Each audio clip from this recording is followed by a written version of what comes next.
services at ReturnPath, manage a global team of email strategists around the world. And when I'm not doing my day job, I'm also involved with the DMA's Email Council and currently chair that body, although not for too much longer. Term's just about up to an end there. Good afternoon, I'm Dan Stone. I'm an email strategist who works in the Geist team. I've worked in email for about 11 years in the marketing side of things and came across to be a consultant for ReturnPath. Hi, I'm Elliot Hogg. I'm an associate email strategist, also on the professional services team here in London with Dan. And Kate, just in case anybody doesn't know who you are.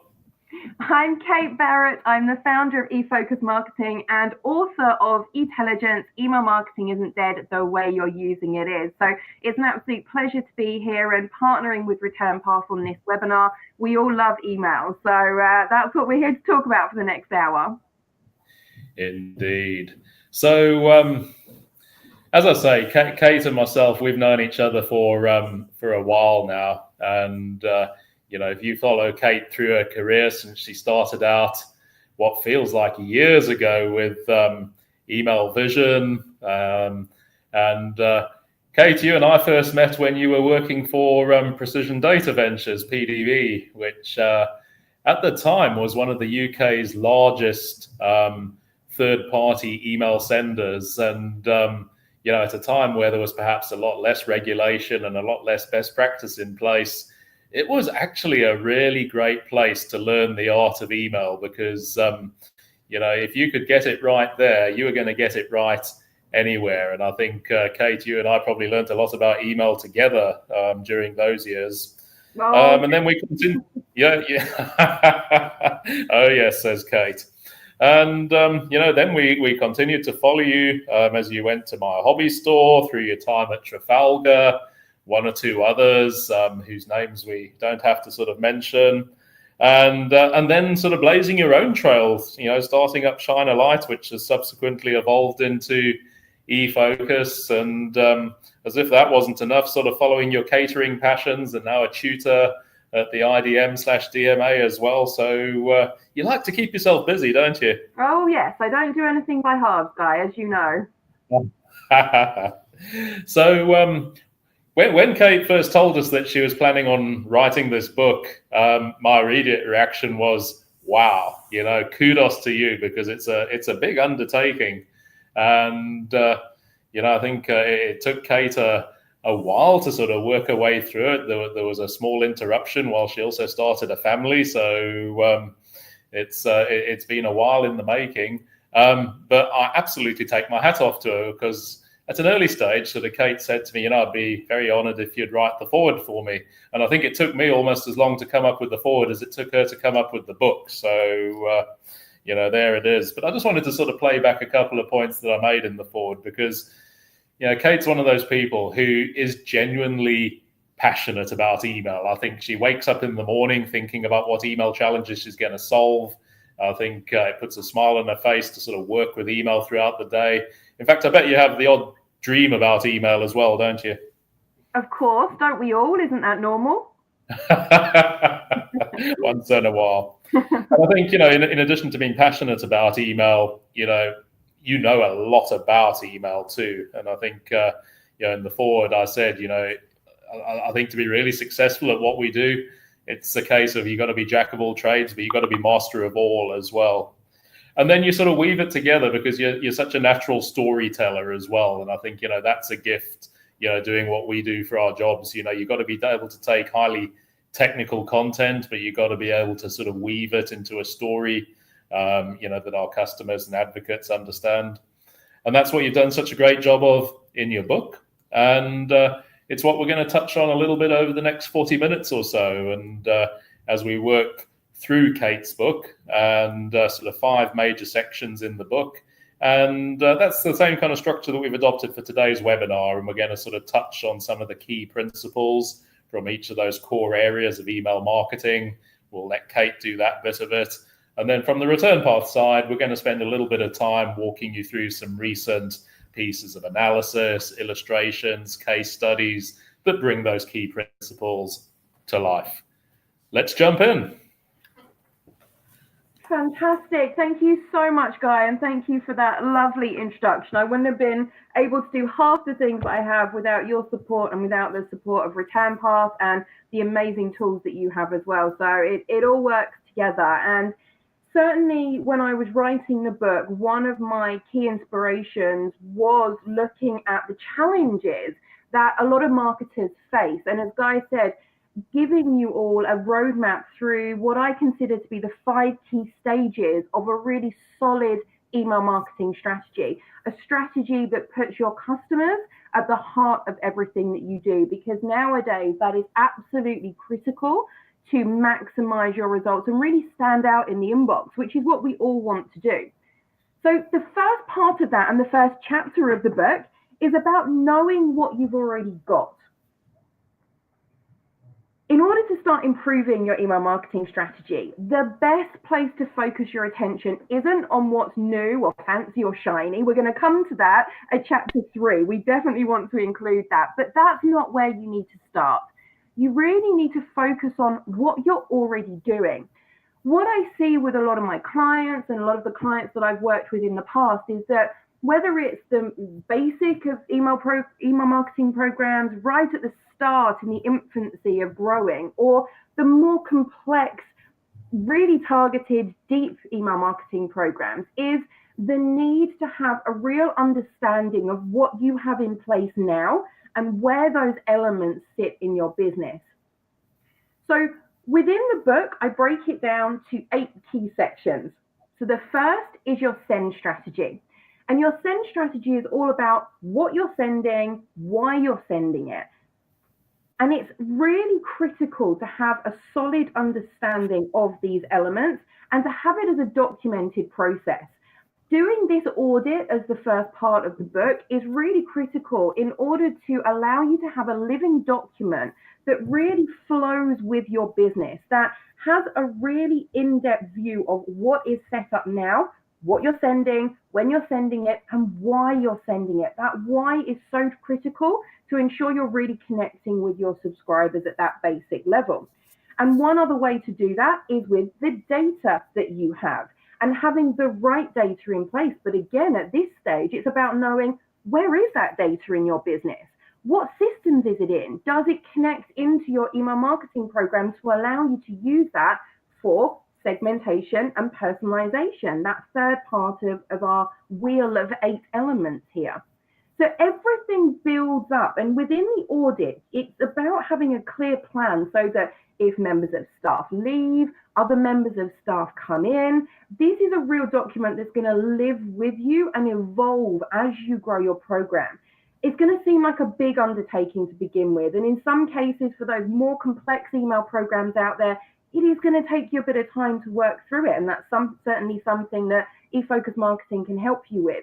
But having this document in place and knowing what you've got is going to allow you to find those gaps, find those nuggets of gold where you can really optimize what you're doing in chapter 2, and in chapter 3 add to it.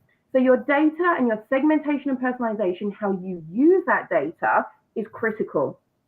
Then we've got your automated campaign strategy, and we're going to come on to this a little bit more in just a second when I hand over to Return Path. But again, this is the gold medal standard of email marketing. It's about sending the right message to the right person at the right time. But in this part of the book, it's about understanding, what do you have set up already? Where are those campaigns sending from? Are they sending from your marketing platform? Are they sending from your sole email service provider? Are they sending from your transactional platform? Where are they and what are they? Then we move on to the design of your emails, because having a design that is engaging, that leads through to your call to action is key. But what do you have in place now? Do you have multiple templates? Do you have a modular template that allows you to pull in sections so that you can build emails on the fly? Do you have to get them designed from scratch each time? What do you have in place for your email design now, and how is it working for you? What are the results that you're seeing at the moment? Because results tracking is a key element of knowing what's successful for you now and what needs improving, which we're going to move on to. Then, of course, there's your testing strategy. What are you testing now? Are you implementing any testing now? What stage are you at with your testing life cycle? Are you a beginner? Are you an intermediate tester, or are you an advanced tester who's doing multivariate testing with different combinations on every email that you send out so that you're always optimizing your campaigns? Where are you in your testing atmosphere? And then your technology and processes. So bringing it all together. How do you link all of these elements together to make sure that your processes are streamlined and that they're working for you to help get your email marketing out the door in the most successful way? What technology do you have in place at the moment to help you do that? To help you implement artificial intelligence, to help you implement interactive email, to look at the data that you've got, to actually get your emails out the door? What have you got at the moment in your ecosystem that you can use? So these are the 8 key sections that in chapter 1 we look at in terms of doing an audit on your email program. And I want you to remember these because we're going to come back to these in chapter 2, where we look at how you can really optimize what you're doing now. But just for a minute, I'd like to backtrack and go back to the automated campaign strategy and let Return Path tell you a little bit more about what you may be looking for here. Thank you very much, Kate. So, yeah, as Kate says, knowing about what you already have is a key, and especially with triggered emails in mind. So this was an interesting case study, an interesting bit of work that Return Path had done with Demand Metric, the 2019 State of Email Engagement. And as part of that, we asked marketers about their messaging around triggered, and a whopping 57% said they had none. But even more staggering, 5% didn't know either way if they had any or not. And inside that study, we actually went into a bit more detail about the stats around that to prove the power of triggered messaging. For example, triggered messaging open rates are 65% higher than business as usual, and click-through rates for triggered messaging is also 16% higher than BAU. So it shows that 5% of people are missing out by not knowing anything, and a whopping 57% by not having this in place or not knowing that they need it. Could be missing out on possible revenue. And also it was proved by Litmus as well from their State of Email report that nearly 13% of brands are already generating the majority of email marketing revenue from automated emails. So it shows that you already know what's in place. Maybe go back and double check, and as Kate says, do auditing, which nicely brings me on to a bit of a shameless plug for Return Path, to be honest, which is something we're happy to announce that we launched, which is the triggered email audit. So we will be providing understandings of when and how to deliver personalized, timely, and relevant messaging. And the report consists of looking at vulnerabilities and opportunities around improving triggered messaging, for example, key lifestyle stages, data management, and message relevance.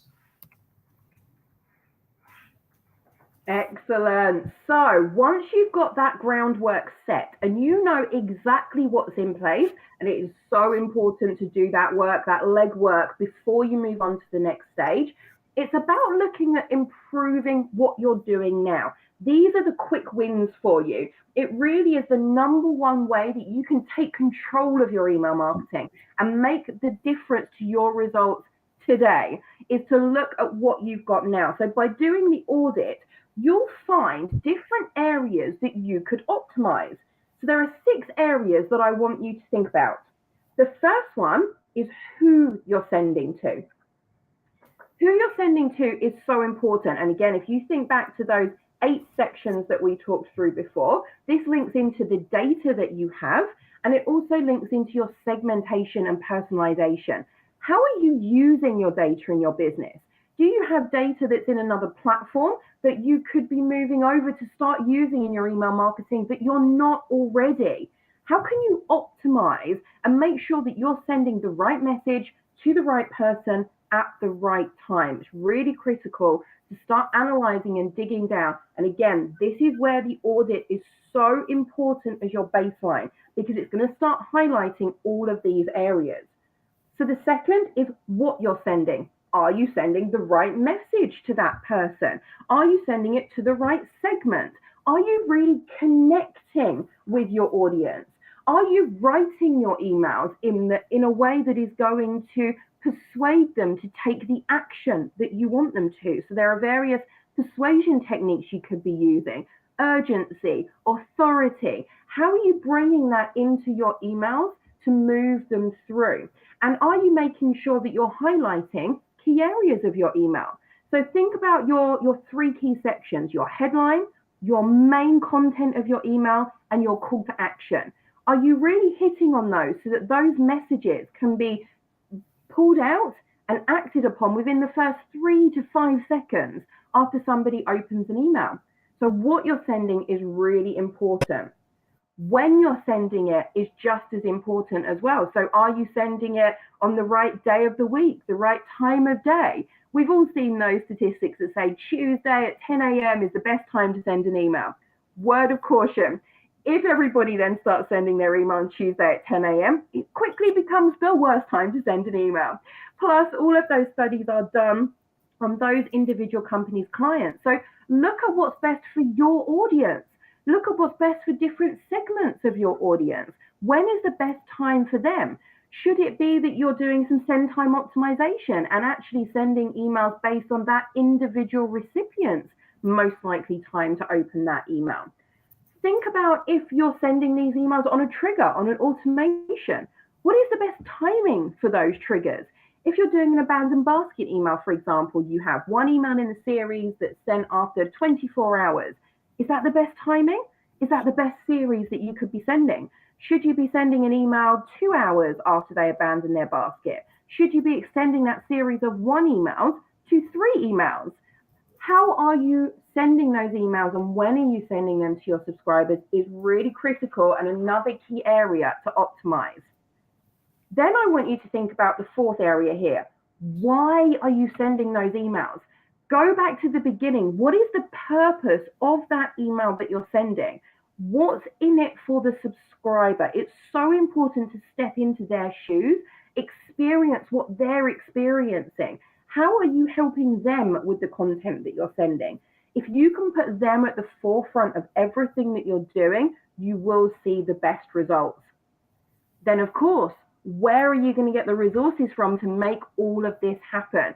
Return Path have excellent professional services. eFocus Marketing, we're a specialist email marketing consultancy. We also do management, so we can help you to strategize what you're sending and implement those emails. Do you need those external resources to help you move forward with your email marketing strategy? Or what are those resources that you've got internally that you can pull on? What are those processes that you have in place to get those emails out the door professionally and quickly? And then how will you present your content? So the classic who, what, when, where, why, how. How will you present your content? Is your design optimized to pull people down to that call to action, to subconsciously keep them moving through the sections of your email? So I really want you to think about those key areas. Following on from your audit, how can you optimize what you're already doing throughout those 6 areas? And one way to do that, and the first part that I mentioned, is looking at who you're sending it to. And it's really, really critical. But a key element of that is to understand the quality of your data. And having great list hygiene practices in place is one way to do that. Thanks, Kate. So I'm going to talk firstly just a little bit around list hygiene and firstly what it actually is. So list hygiene is the process of cleaning and both maintaining your email address files to help ensure the removal of all valid, unsubscribed and inactive addresses. This is as well as processing those subscribers who are marking your emails with complaints. So that usually will tend to be through sort of a feedback loop process. And here are just some sort of quite blanket consequences of not monitoring and acting upon list hygiene. So firstly, it can impact upon your sending reputation and send this sort of in the wrong direction. And then this can lead to your emails being filtered into the spam folder. And finally, and perhaps worst of all, it can then lead to your emails being blocked altogether by the mailbox providers. So in terms of sort of doing a little bit of diagnosis and monitoring whether this is actually an issue for you, firstly, there's spam traps, which is a reputation metric, and this is broken down into 2 main types. So quickly, the pristine spam traps are those set up by the mailbox providers with the pure purpose of catching people with bad list acquisition practices.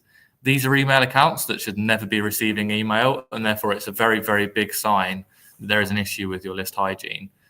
Secondly, there's recycled spam traps. So these are ones which are real email addresses, which were used at some point by a real person interacting as we all do with our inboxes.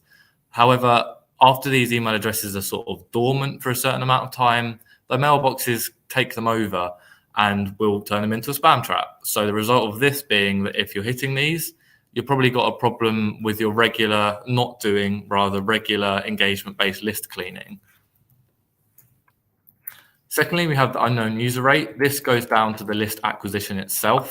So this will usually be in the form of a malformed address. So, for example, Gmail, for example, being in there, whether it's just someone who's typing it into the form quickly, or perhaps someone in a store giving you a fake email address that they've just made up off the top of their head. So this would be, again, quite a strong metric that we can use and track at return path to show that there is an issue with the addresses in your database. And thirdly, complaints rate. So while the complaint rate could be used for a variety of sort of diagnosis, here it plays quite a big role, and especially if you pin down the complaints to certain messages. So it's mainly in two different areas. So within that sign-up process, the disclosure of the amount of emails you're going to be receiving once you've signed up, and potentially if you're sending too many too quick, this will be a big red flag, and it will show that people are receiving email they do not expect to receive. So just to jump ahead a bit, so you've got to the point where you're reaching the inbox of your subscribers. What's next? So you then really want to make sure and ensure that that content is primed for engagement. What I'm talking about here is email testing. So two main forms here flagged up in a recent study by Litmus, which is email preview testing and A/B testing. So you can see here the real difference between not doing them and doing them in terms of return on investment framework. So email preview testing, you can see there's quite a wide gap between don't test every email and test every email. And A/B testing is very much the same. So between never and always testing your emails, there's quite a large jump. And even doing it sometimes can have quite a large impact upon your ROI.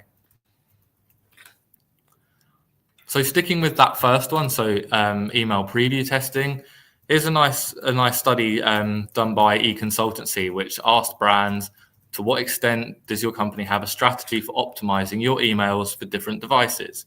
And it was actually quite sort of shocking to me that we see here at the bottom, in 2018, 50% of companies either have a basic or non-existent strategy for optimizing their emails for different devices.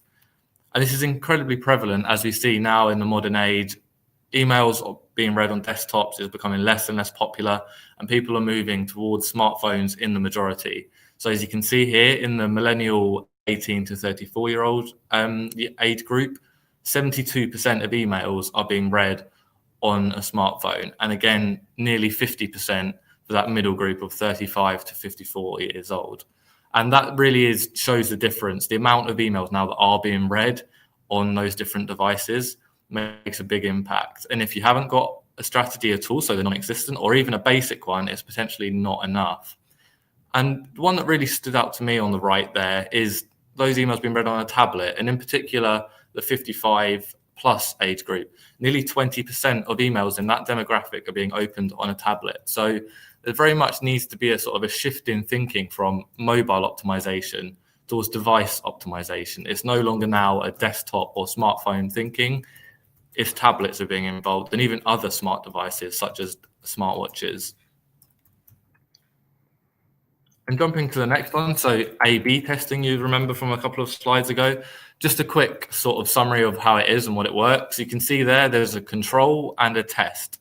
So these two emails can be sent, say, take 10% of your list and send the control to 5% and the test to 5%. And then you'll be able to benchmark them against each other with the results to see which one is the most successful. And then once you realize and have that data and you decide which one's the best or perform the best, you can send it to the remaining 90% of your list. And here are just a couple of elements you can test using A/B testing. There are hundreds of them, so this is very much just sort of an overarching summary with 5 of them, 5 or 6. Firstly, the call to action. So this could be the size of the call to action, the wording of the call to action, even the color of the button that the call to action is upon.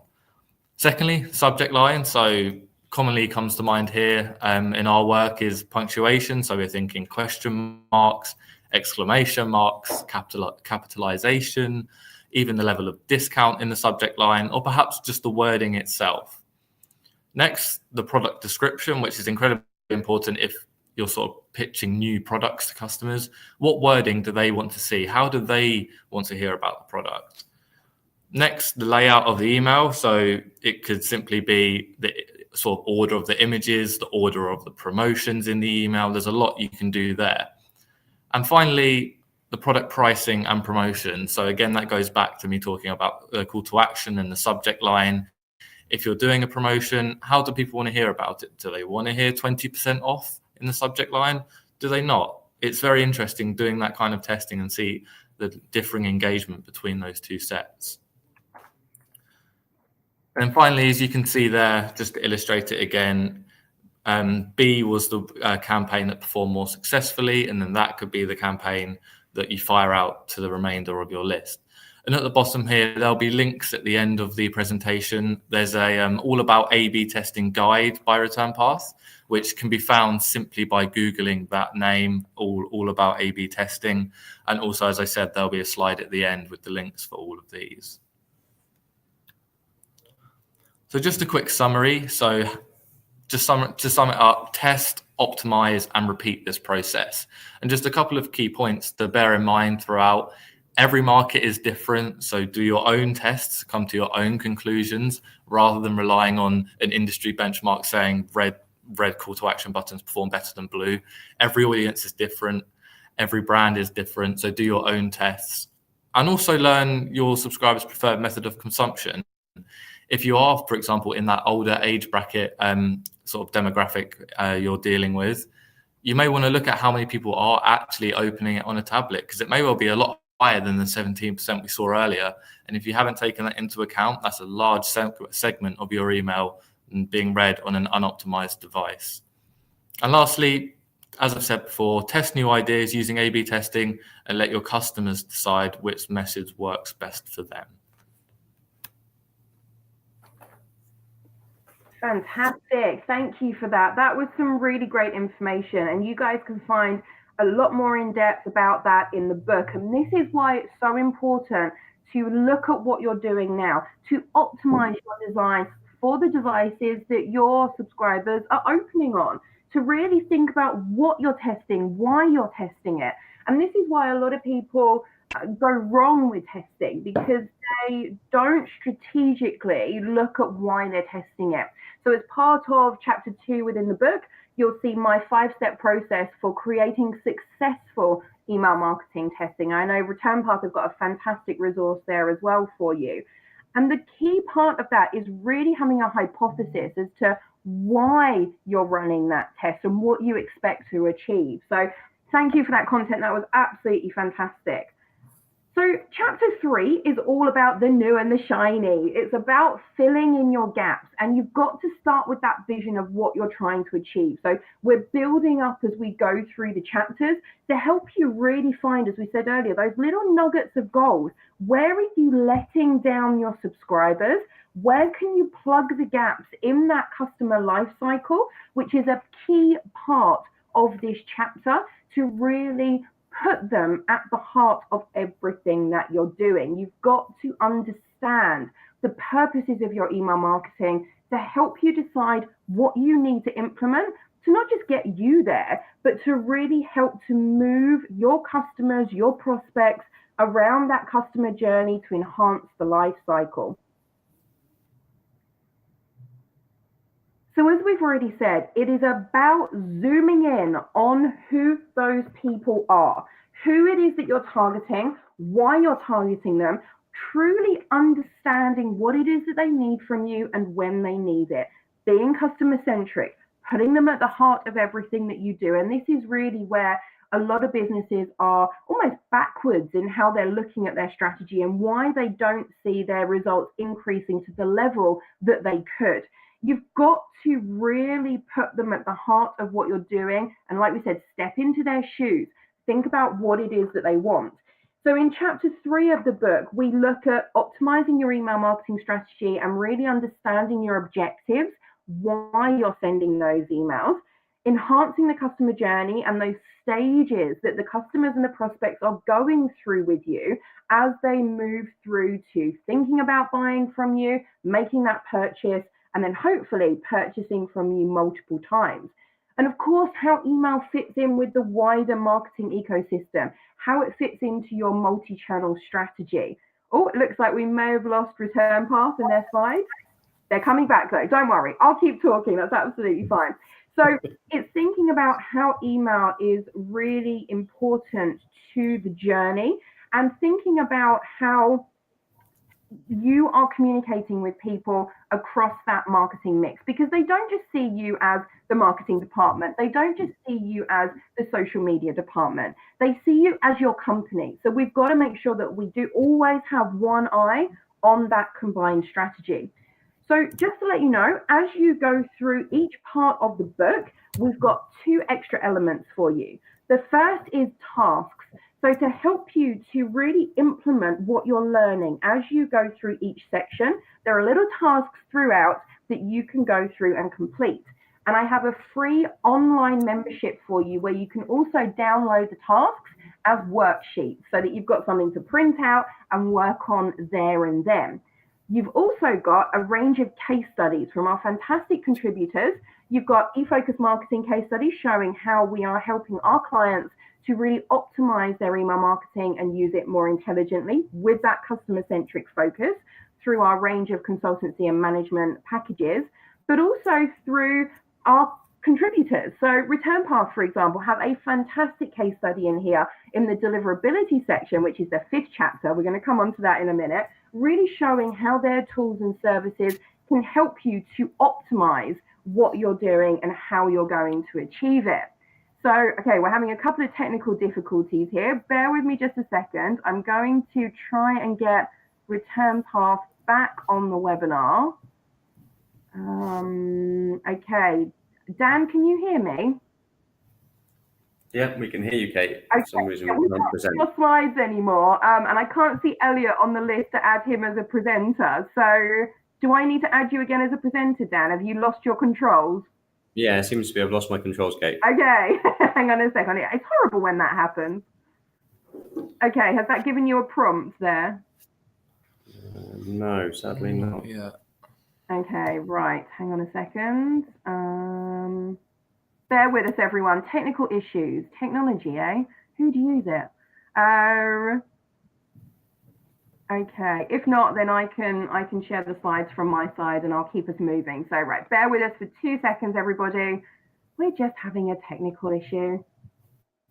Let me just open up the slides. Bear with me. And I'll share my screen and we'll move forward like that, everyone. So just while we're getting these technical issues sorted, we are going to answer your questions at the end of the webinar. So please do put them in the chat box as we go and we'll circle back and get those answered for you. So let me put my screen on present. Bear with me.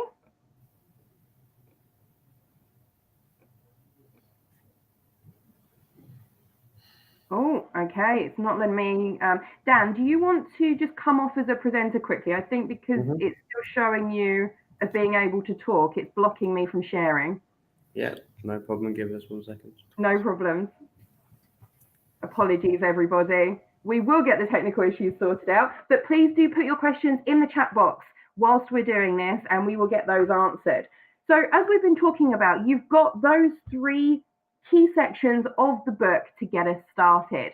So the first one is all about auditing. The second one is about optimizing what you've got so that you know where you can make those improvements. And that's your golden nuggets. That's going to really be where you can make those changes now to increase your results. And then chapter 3 that we've just been talking about is about filling in your gaps. It's about knowing where those key areas are that you can really help your subscribers and add to what you're giving them. And it's about thinking really customer centric and looking at how you can help them to move through that customer life cycle. So Dan, Elliot, Guy, do we have you back again? We think so. Oh, I can hear you. Fantastic. So I'll take the controls for a moment and I'll move you through the slides. So I'll hand over to you to talk about the variety in your content creation strategy. Okay. Hold on just a second. We're still flying blind here. Can you see the slides? There we go. Okay, so apologies for that slight hiccup. We're based next to Paddington Station, and I blame it all on Crossrail. I'm sure they've dug up one of the cables.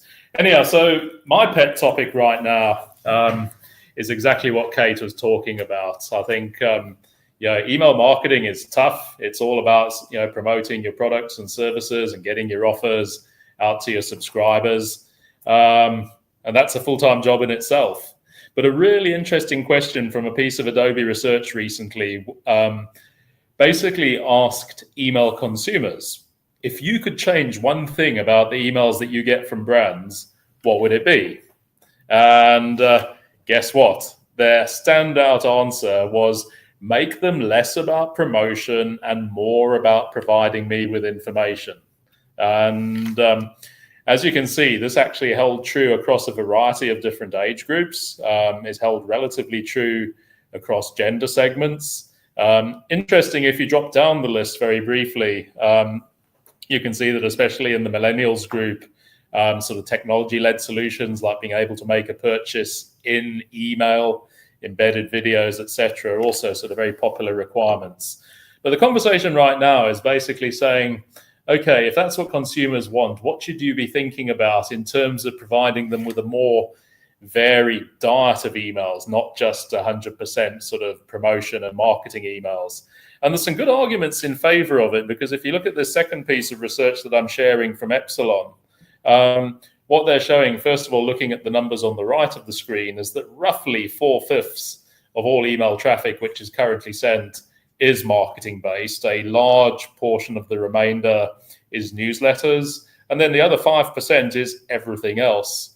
Now look at the metrics, and you'll see that especially for marketing emails, reporting one of the lowest open rates and one of the lowest click-through rates. So there's a strong argument in favor of saying that you should be thinking about a strategy to embed more newsletter activities, surveys. Think about where you're going to sort of place your re-engagement activity, not just because they generate better rates, but because you're creating a halo effect of engagement, which is actually going to add to the benefit of your marketing emails too. So you're creating a virtuous circle of engagement by doing so.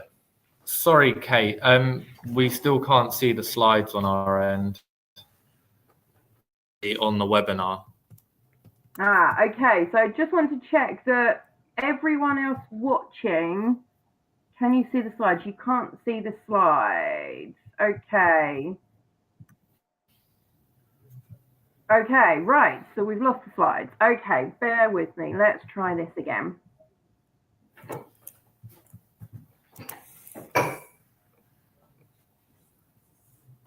Okay, can you see them now?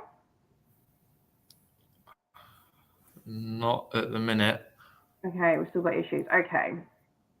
It looks like we might actually be able to. If you could quickly unshare your screen, Kate, and hopefully we can jump in.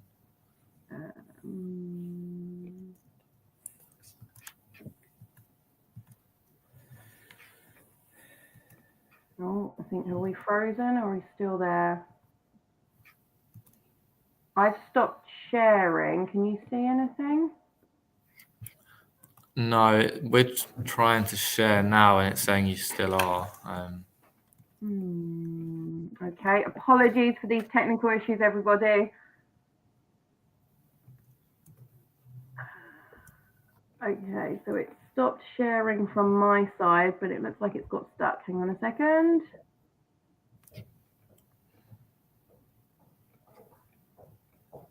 Massive apologies, everybody, for the issues that we're having. Oh. We have slides. Okay. So if you can see my slides, I will leave it like this. I won't I won't mess with it. Let me just see if I click present. Can you still see them? Yep. Excellent. Okay. Hopefully everyone else can see those slides as well. Just let us know in the chat box. Yay. Okay. Everyone's saying yes. Fantastic. Okay, all good. So we need to recover a few minutes then. So this was the slide I was talking to, making the point that a sort of more varied diet of message types can benefit your program through creating higher response rates. Now,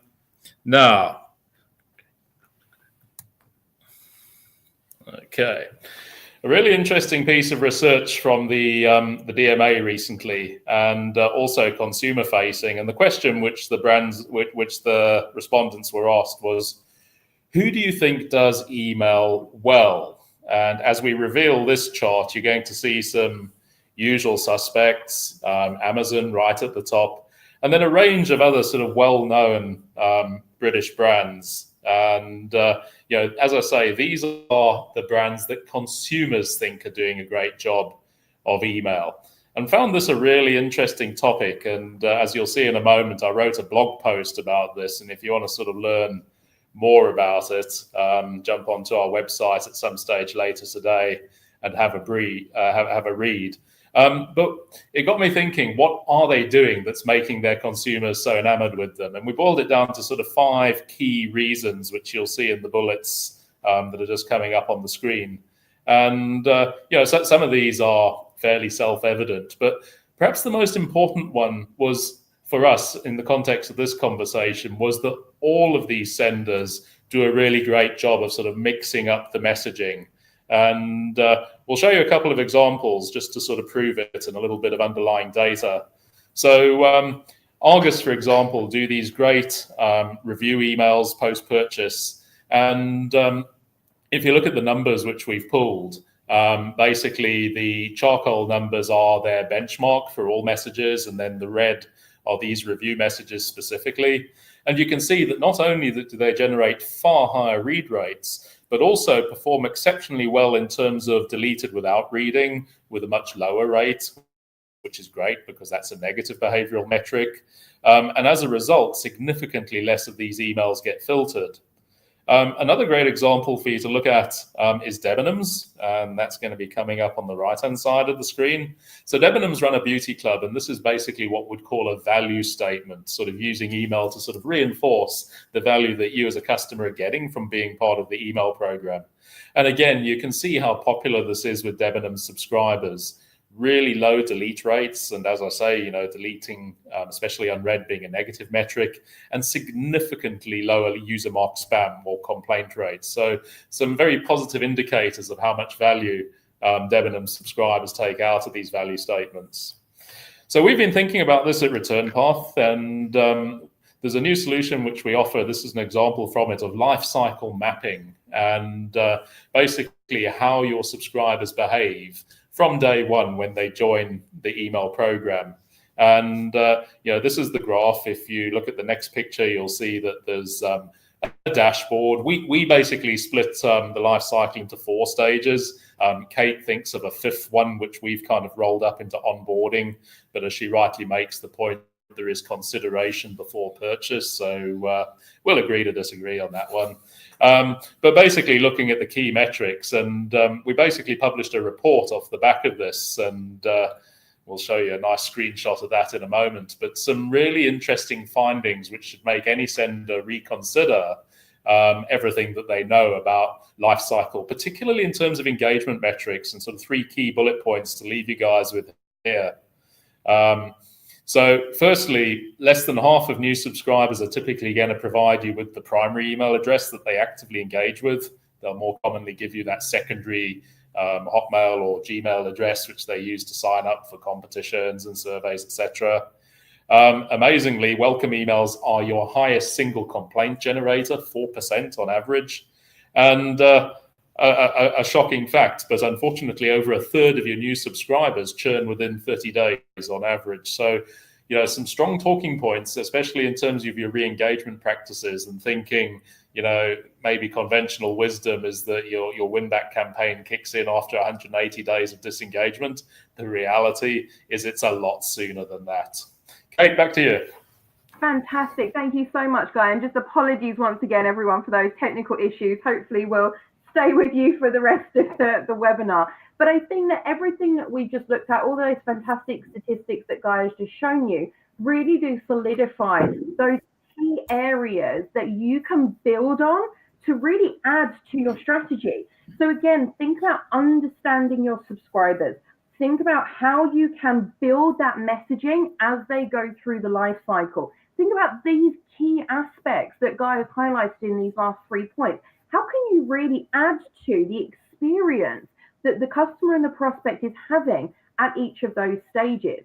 And of course, when you're looking at new and shiny, we're talking about artificial intelligence. We're talking about how you can use that data to really personalize what you're doing, how you can optimize your design to make it more interactive, to help people to really engage with your emails within the inbox right there and then. So all of these elements link together from chapter 2 into chapter 3, and how you can build on what you already have, make it better, and plug those gaps where you're missing those elements.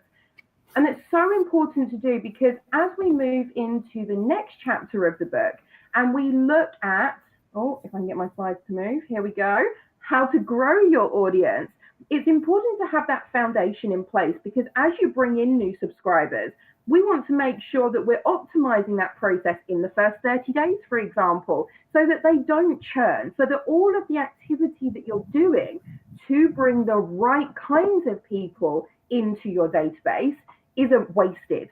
And it really is about getting the right people onto your email list in the right way. And by the right people, we mean the people who are most likely to go on and engage with you, to convert, to buy from you, to use your products and services. So I really encourage you to focus on quality over quantity.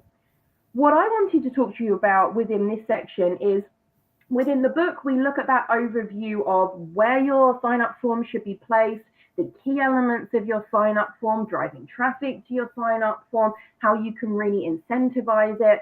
But we also look at how you can quantify your email list. And this is so important to know whether or not you're growing, whether or not you're losing more people than you've got bringing into your list at any one time, but also the value of your email list. So there are 3 key statistics that I'd like to share with you today. The first is your list growth rate. So this is telling you how quickly your email list is growing. So it's your number of new subscribers within any given time period, let's say the last 12 months, minus your unsubscribes, bounces, and spam complaints within that same time period. Then you divide that number by your total number of email addresses on your list today and times it by 100. That's going to give you your growth rate. Then you've got your attrition rate. So how quickly are people leaving your list? So your unsubscribes, bounces, and spam complaints divided by your list size today. And the first number is again over any given time period, so 12 months, for example.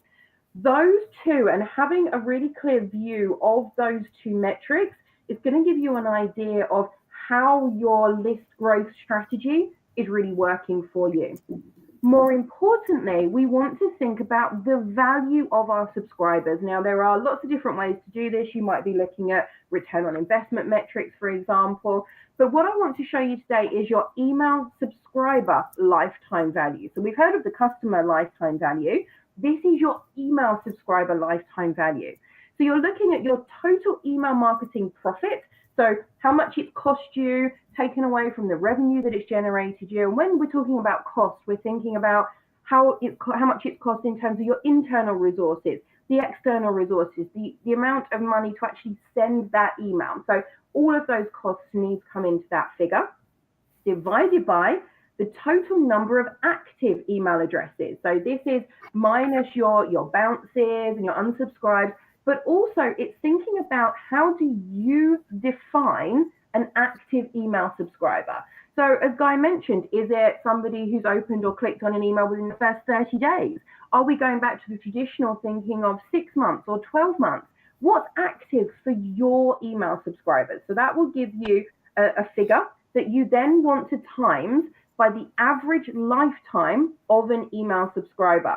So it sounds quite complicated, but when you get all of these numbers down, and in the book, I give you a list of all the numbers you need to work out all of these different statistics to put into your lifetime value, you will then get a figure that will show you what your subscribers are worth to you. So it's well worth doing, and have this in your arsenal of email statistics ready to bring out whenever you need to prove the value of your email marketing.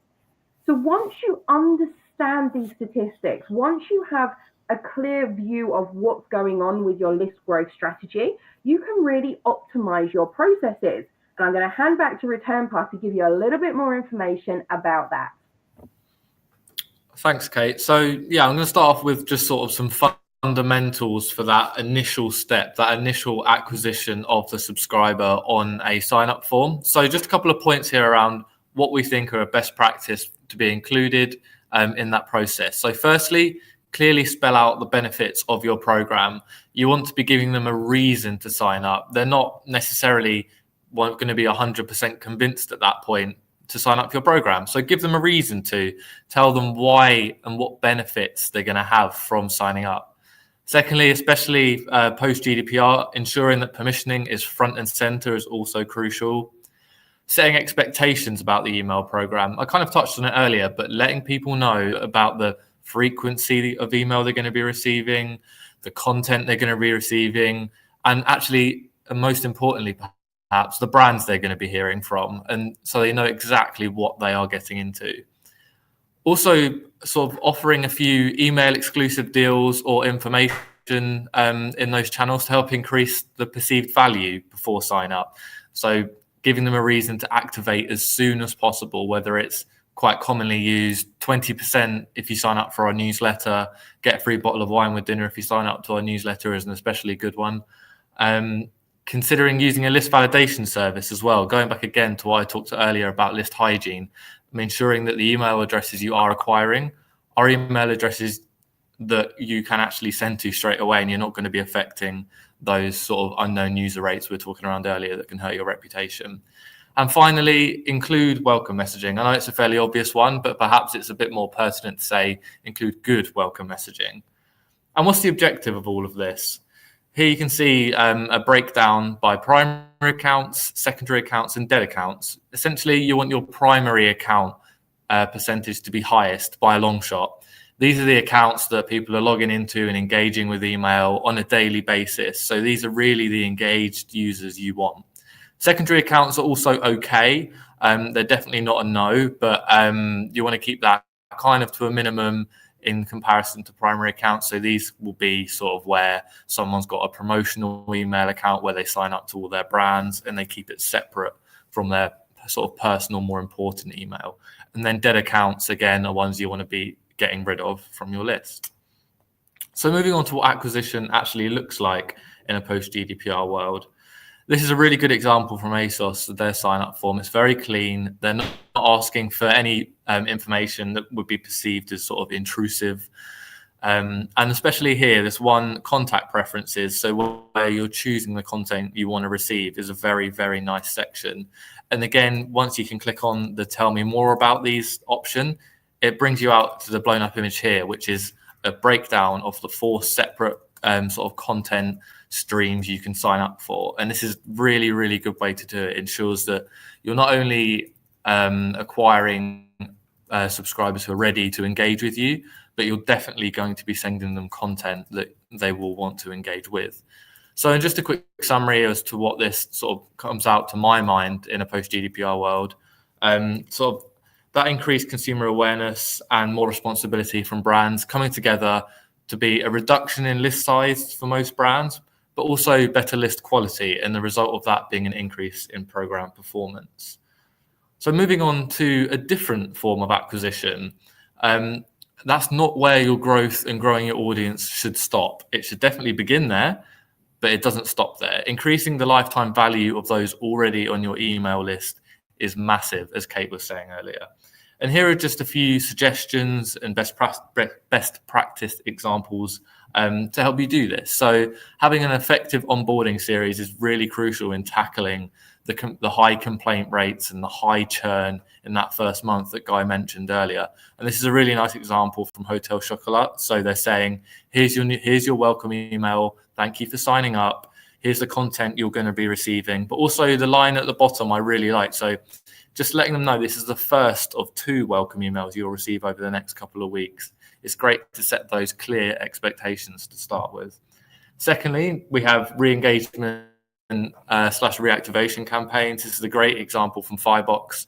So it's really creative, sort of playing on that sort of humorous side to get people re-engaged with the brand. And it's really, really important, these campaigns. They sort of double up as potentially bringing people back into your program, but also helping you get rid of those unengaged subscribers on your list that you don't want there affecting your reputation. And lastly, improve targeting. This is a really nice example from American Express. So, for example, this campaign was a triggered campaign as a result of being in Paris. Made a purchase with your Amex card in Paris. You'll get an email almost instantly saying, hey, we can see you're in Paris. Here's the weather. And it's sort of a Paris guide with different attractions and sort of all part of Amex's Don't Live Life Without It program. So the result of this really is working towards extending that customer life cycle. And with that, I'll hand back to you, Kate. Fantastic. What great examples. It's always good to see email marketing in real life and how all of this best practice builds up to actually get people results and seeing those examples. So thank you so much for sharing those. That was brilliant. Now, the final chapter of the book, we're on to chapter 5 now, is all about reaching your audience. And I know this is a particular favorite area of Return Path, because the thing is that it doesn't matter how good your strategy is, how great your content is, how amazing your email looks. If you don't get it delivered to your subscribers' inbox, they're not going to see any of that amazing information. So you've got to think about how you work towards better deliverability and inbox placement. And there is, of course, a big difference between the two. When we're looking at inbox placement, we're looking at the inbox, the junk folder or the spam folder, and then obviously door number 3, where it can still go missing even though it's been reported as being delivered by your email service provider. And of course, you need the fantastic tools that Return Path provides to really show you what's happening with your inbox placement rates. What we can also look at is the changing inbox and the changing way people are interacting with emails in the inbox. So if we use Gmail as an example or Microsoft Outlook, we can see that they're actually starting to divide down the inbox, mainly for desktop users. And if you think about your audience and the way that they're interacting with your emails, perhaps on a mobile device, a lot of the apps on mobile devices don't have these tabs. So they are still the inbox. But when you're on a desktop in particular, in this example, you will have a separation of your primary, your social, your promotions tabs. There's other tabs you can add in Gmail, updates and things like that as well. And I think that what we've learned after seeing this changing inbox and the changing behavior of people and the increased tools that mailbox providers are giving subscribers now to really weed out the email that they want and don't want, or how they categorize it, how they want to view that email. We've seen that has really moved the behavior, and not necessarily in a negative way. So a lot of people, when the Gmail tabs came out, kind of freaked out about the promotions tab and not wanting their emails to go into the promotions tab and almost trying to game the system to remove their emails from that tab. But actually what we saw was, if the emails were delivered into the promotions tab, when people were looking in that inbox, it really was in a frame of mind. They were looking for something to do, an action to take, something to purchase. Whereas if you're pulling that email out of the promotions tab and putting them into the primary tab, and then they're getting marketing in there, the propensity for them to complain at that point is probably higher, because that's not what they want in their primary tab.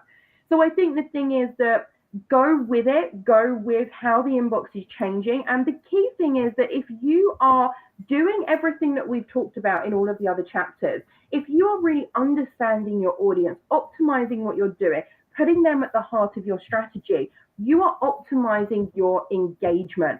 And engagement is a really critical part of your sender reputation, which is like your online credit score. It tells those mailbox providers who you are and then what you do and how good you are at doing it. So when we're looking at engagement, we're looking at a lot of the hidden metrics of engagement. And again, these are metrics that ReturnPath can certainly visualize for you and bring out and allow you to see, which is why I love their systems so much and use them with many of my clients. Because within your email service provider, you're going to see your opens and your spam complaints, which are a key positive and negative engagement metric when it comes to deliverability and inbox placement and the engagement rates that go into that one part of that sender reputation. So you can see those in your email service provider. But what you can't see is all of the other metrics that you can see on your screen at the moment. And this is why it's so important to work with a platform that is going to allow you to really visualize what's happening for your subscribers and to really work on your underlying strategy to maximize your positive engagement and minimize your negative engagement. And just as a little side note on this, before I hand back to ReturnPath to talk a little bit more about sender score and their certification, when you're looking at deliverability and inbox placement, you can see on the screen here, I haven't listed metrics like clicks or conversions. They are not taken into account by the mailbox providers when they're looking at your engagement rates as part of this deliverability and inbox placement process. So you'll look at those internally for your reporting and for the success of your email program. But when it comes to deliverability and inbox placement, these are the key metrics that you want to be able to see, monitor, and improve. And that all goes together to build out your sender score.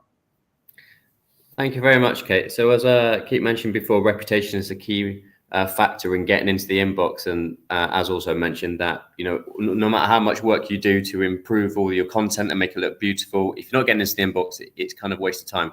So I just want to raise about Sender Score. Sender Score is actually a free service by ReturnPath. You can go to senderscore.org and create a free account, and you can just put your IP in there, and it actually will give you a credit score of the reputation of your IP. It's out of 100. And normally what we say is anything between 0 and 70, you should be seeing some aggressive filtering by the mailbox providers. Anything from 70 to 100 is where you'll see a minimal filtering and should be getting into the inbox.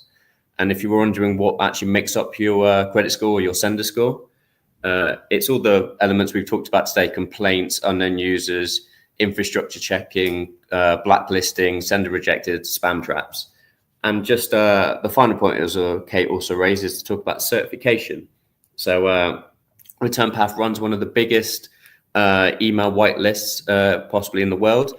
We partner with a lot of the big mail providers, Oath and Microsoft, and we currently cover about 3.5 billion mailboxes worldwide. And what it is, it's a compliancy audit that you go through with us. You pass a number of checks, and you get your IP added to our whitelist.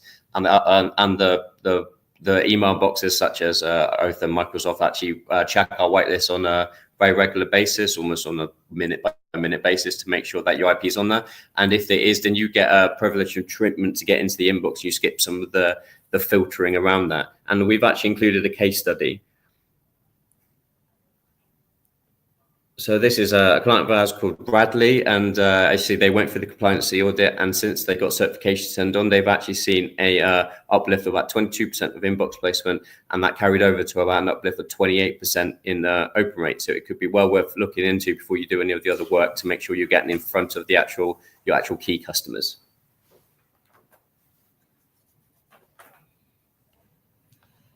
Fantastic. Thank you, Dan. So we have run over time a little bit, but just to give you a quick summary of those 5 key stages, that roadmap to take you through that you'll find in the book as well. Knowing what you've already got, doing that audit process is really key to give you the foundation to move on to improve what you're doing, to fill in your gaps, be really customer centric and understand what those key campaigns are that are really going to help your customers to take the actions that you need them to take, growing your audience with the right types of people, and then reaching your audience, getting your emails in front of them and into the inbox. So hopefully over the last hour, we've shared some really great tips with you to help you take action today. But of course, you can ask us any questions that you want. You can find us on social media. We've kind of run out of time on the webinar today, I'm afraid. If there are any burning questions, type them in right now. But find us on social media. Feel free to get in touch with us, and you can ask us any follow-up questions that you have. And of course, we have all of the fantastic resources that ReturnPath shared. So what I would do is these will be sent out in the replay. If you want to screenshot now, this is really the one for you to take note of so that you can go to those resources. But I will also send them to you with the replay, and I'll give you all of those links there as well. And of course, if you'd like to buy the book and you'd like to find out more about those 5 key stages and walking you through the roadmap, you can buy it on Amazon. It's on UK or US. If you just search for e-Telligence on Amazon, you will find the book, or you can find out more information at e-focusmarketing.com. So thank you so much to ReturnPath for hosting this webinar and inviting me on to talk about the book. It's been an absolute pleasure, and thank you to everyone for joining us. Massive apologies again for the technical issues, but hopefully you still all got a lot of value from it. So thank you so much, everyone. It's been a real pleasure. Thanks for joining us. This is Guy signing off. Bye. Thank you for joining us. Thank you for joining us. Thanks, everyone. Bye. Bye.